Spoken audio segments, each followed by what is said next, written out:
Okay, so voiceover time. I'm really enjoying this voiceover stuff, by the way. But anyhow, this is one of our favorite places to come to hike. And by our, I mean my mom, dad, and sis, and our friendly little doggy Rocky, which is our husky that you saw, kind of.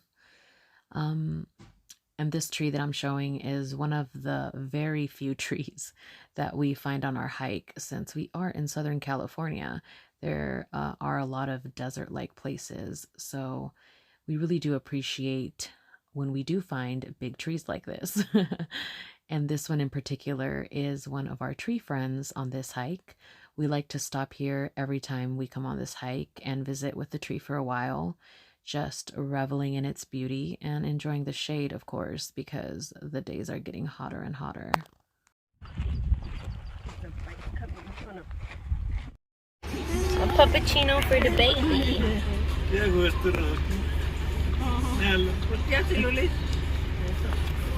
go. Grab it, Jazmine. I got it. Look, baby. Thank you. There you go. Now one more drink. A ver, ese es el mío, pero agárralo. Have a great day. Thank you. I love your makeup and your hair. So I'm gonna hop on the treadmill and get a couple more steps in for the day, maybe do like 10 to 15 minutes, make sure my body is nice and warm. Then I'm gonna do a flexibility routine. That's gonna last about 30 minutes to make sure that, I remain a supple, juicy leopard. Look at this little boy.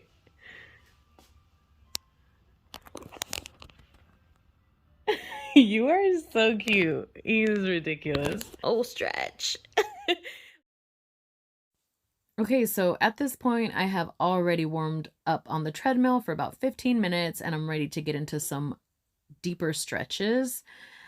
Now, I do want to go ahead and warn you guys that you're going to be seeing more skin.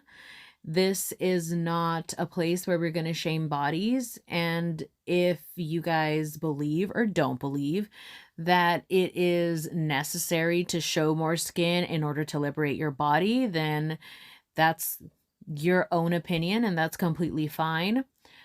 I like to show skin. It's something that I've always liked to do. It doesn't necessarily have to be in a sexual way. It's kind of like a liberating thing for me. So right now you just see me in shorts, but eventually I do take my shirt off. I just thought that sounded funny. Anyways, now that the disclaimers are over, or partially, I don't know, whatever.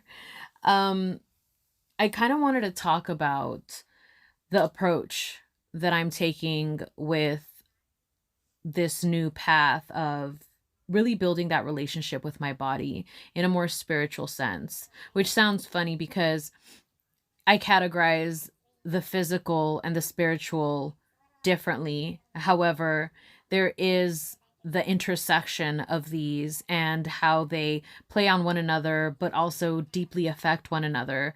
And I have seen this personally, and not just the spiritual and the physical, but also the mental and the emotional. However, that's not what I wanted to talk about. I wanted to embark on this relationship where I just completely took my body into account and I worshiped her and I listened to her and decided to actually work with her instead of condemning her, telling her ugly things.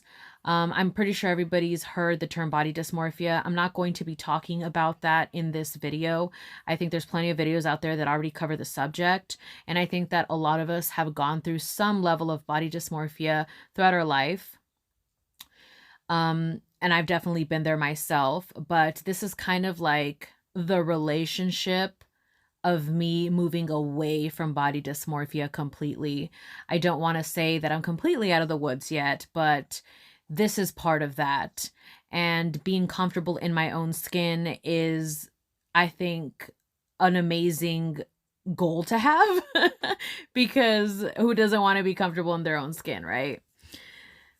So I've had my ups and downs with the way that I viewed my body for many years, but I've always been an athletic individual. And it's only recently that I realized that even though I was athletic, I wasn't really fully in my body. I wasn't appreciating her, and I wasn't loving her the way that she deserved.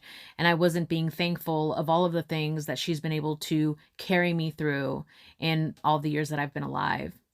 So I recently finished one of my Book of Shadows and I bought a new one, but I only started it when I realized that I needed to incorporate this relationship with my body into that Book of Shadows. And so the first pages, I should say, in this new Book of Shadows is nothing but a complete dedication to this relationship that I am building with my body. And I thought I would read a couple of the things that I've wrote on here just to kind of give you an idea of what I'm doing or how I'm doing this. So I'll go ahead and start. It was because I hadn't been listening that my body began to scream. I heard the screams and confused them with normal communication, thinking I was finally connecting with her. I think that a lot of us go through this, but I'm going to go ahead and kind of explain why I wrote this. I was feeling like a lot of the signs and a lot of the connections that we get, whether they're spiritual or in this case, more body-centered, that they had to be loud and big. But there's so much information given in the subtle. And I had been taking that for granted because I was expecting these big, loud things to happen.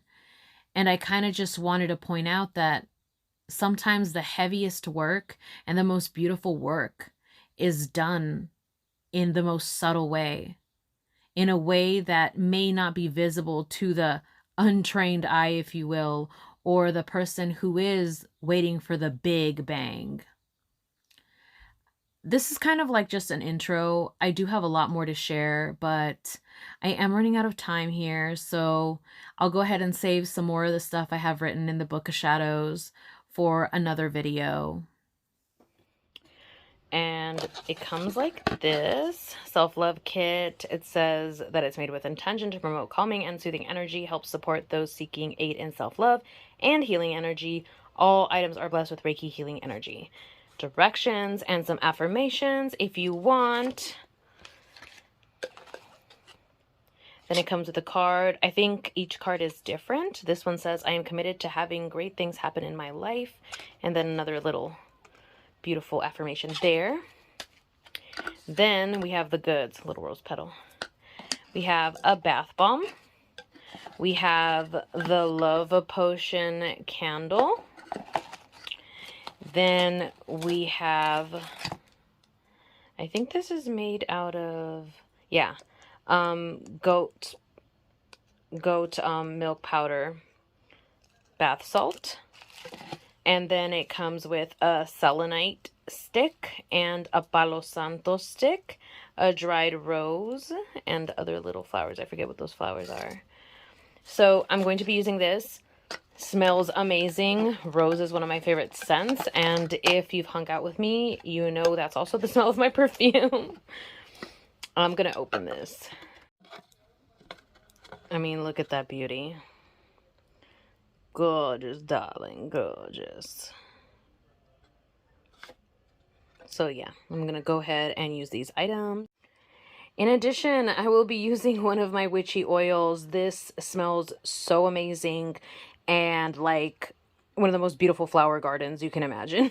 I will be using this with another lotion or oil because I am going to dilute this.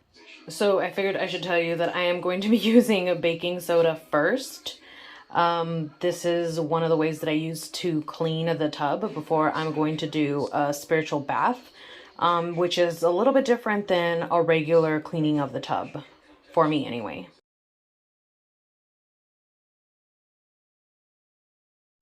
Now I will also be using Epsom salt. This one has some eucalyptus in it, which you can also use as like a little boost for your bath if you want to use it that way. And then I have coarse sea salt here, just some added witchiness. And then I'm just going to use this geranium and jasmine essential oil.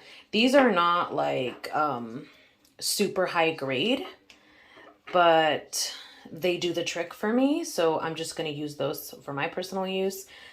Now, I'm going to be also using a sugar scrub, but this is more of part of the shower component, but I do like to start setting the tone with the shower first. So I will be scrubbing down with this. And it's also going to help because it smells like roses, which is the theme of the little box here. So it's just kind of going to help get my body into that state. I will be having music in the background to also help set the tone of everything. I also wanted to say I don't wash my hair every single time I take a shower or a bath. But when I do a spiritual bath, I make sure that it is on a day that I'm showering and washing my hair as well. I just feel like it adds to the entire process. And I think I've mentioned it in my morning routine video, which I'm due for another one because it's changed. It always changes.